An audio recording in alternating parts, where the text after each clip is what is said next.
It's been said that you're the average of the 5 people that you spend most of your time with. And today I want to dive into how your community, or more importantly, lack of community, could be causing you all of the issues in your life. I'm your host, Daniel James, and as always, if you're new here, welcome. Yesterday, I was reading a book and it spoke about the importance of, as a business owner, community. And I'd never really put these pieces together. You hear it talking all the time now, you've got to have people around you can't do it by yourself, and I get that. But it was only when I was reading through this chapter that it really hit me that in the past 2 years especially, with all the stuff that happened with the pandemic, we've become a lot more isolated. And with that isolation, I feel that the community aspect of life has really dwindled. Now, if you look back at our ancient ancestors, they needed community to survive. If you were outside of the pack, as it were, if you were outside of the tribe, more than likely you would die because you couldn't defend yourself, you couldn't get the food you needed, and more importantly, you couldn't reproduce. You needed that community for protection and survival. And I feel like nowadays that's been lost. Yes, we are more connected than ever with your phones, with your tablets, with your laptops. You can connect to people that you've never had access to before. You can stay connected with people on the other side of the world. But I'm talking more about that person-to-person interaction, that person-to-person, that peer-to-peer community, because a lot of us are struggling, especially as men. I know that the listenership here is about 50-50 male to female, but especially as men. We are not good at opening up and communicating. And I believe that's because we don't have that community that allows us to communicate. When we're struggling, we feel like we're the only ones that are going through it because we don't have that group where we're listening to people and thinking, oh yeah, I go through that exact same thing. We're kind of more nowadays bothered about keeping up this image and this act of being okay. And I was on the radio 2 weeks ago, and I had to apologize to the guys. I said, do you know what? I found it really hard to kind of show up as this happy version of me because I wasn't. I was having a really bad day. And then off air, we had a great chat about it. And by the end of the hour, I felt amazing. And so many people lack that because when we're struggling, we don't have that group to go to. Women are a lot better at this. Women are absolutely a lot better at sharing. But I've spoken about this a lot recently, that's a double-sided sword. Because women are so open about sharing and about talking about their problems, that oftentimes when they genuinely are struggling more than normal, it kind of gets put on deaf ears. Because like, oh yeah, she's going through some stuff again. When actually it may be some really serious stuff. But because they're so open about sharing, sometimes it gets missed. So we've got to find that delicate balance. Whether you're male or female, community is so important. Not necessarily to get you out of a problem that you're in, but to bounce ideas around. You may be going through something at work and I'm not quite sure how to handle this. And someone turned around and said, oh yeah, well actually I've been through something similar, I tried this.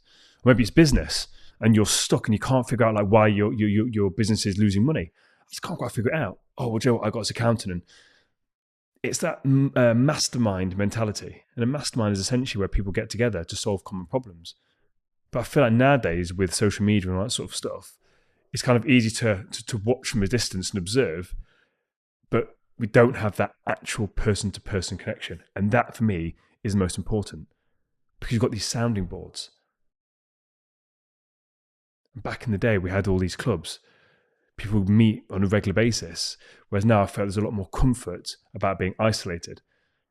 I feel like over that year-long period, we became very comfortable being by ourselves. But that is only a short-term fix. It's not actually going to help you with the root cause of the problem. Because yes, you may need that isolation. It may feel good in the moment. Absolutely. Like I'm all for that periods of isolation, yes. But have you isolated yourself too much? Because I believe that if you're struggling, you probably don't have that strong community around you. Because just like with me on the radio, when I was struggling, the lads noticed. I didn't have to say anything. They already kind of knew. And when you're in that community setting, when you have that strong group of people around you, they will notice and they'll be able to pick you up. They'll be able to put a shoulder around you. They'll be able to just drop you a message. The amount of messages that I had after that radio show from the group, just checking in, all individually, not in the group setting, all individually. Hey, just want to check in, see how you're getting on. That's the power in community. And I look back when I was struggling at my lowest, I'd isolated myself. I pushed everyone away. I pushed my friends away. I pushed my family away. I pushed my clients away. I pushed every single person away, and I was isolated. So if you are struggling right now, or if you are struggling with your self-improvement journey, ask yourself, who are the 5 people you hang around with? And if you can't give me 5 solid people that are either on the same path as you or offer you a safe place to share your views, your thoughts, your feelings, that might be why you're struggling. And you can say, yeah, but that's fine. But how do I get with these people? Like, you'll find Dan, you're on the radio. Like, yeah, okay. But there's simple communities that you can join. A gym community, for example. And maybe you hate the gym. Okay, maybe exercise classes, just as an example. Maybe if you have a dog, you can go to a dog walking group. Even just walking the dog, why not actually stop and communicate with other fellow dog walkers? Maybe you don't have a dog. Okay, go out walking. Go out walking and start to communicate with people. And if you go at the same time every day, what will happen is you'll bump into the same people. And now when I'm walking my dog, I can have 10, 15, 20-minute chats with some fantastic people that I would never have connected with had I not taken the time. That's a community. That's a dog walking community. It's completely free of charge. Even if I didn't have my dog, I would still be out doing that now. How about things like sports? You may not play sports, but how about a sports team? Maybe at work, maybe you're a HR director. Okay, can you go and join some networking groups? Can you go and join a HR community? There's so many things that we can do, but we never stop to think about it. How about favourite music? Why not go to a gig? But rather than just going to the gig, rocking up just as the band's about to play, why not spend some time socialising beforehand with bars around the local area? And even if you don't drink, having a soft drink. There's so many things. You have interests and other people have that same interest as you. And if you are on a self-improvement journey, go and join a community. There's loads of them on Facebook.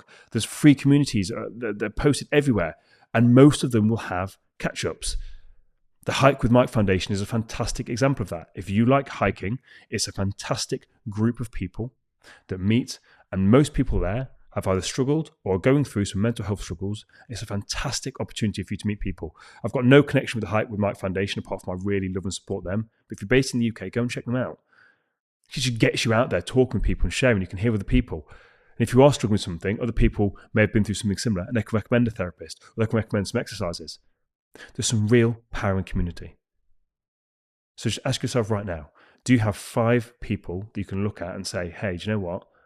It's a good group of people here that I can soundboard, I do feel safe with, and they're on the same journey as me.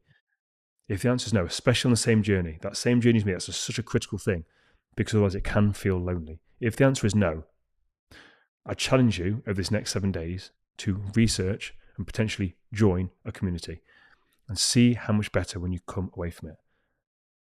Because another community I completely forgot to mention is a public speaking community that I'm a member of. The amount of friends that I've made from that has been incredible. And we meet up to share the love for improvement of communication. There's groups out there for everyone. Go and find them. Until next time, take it easy.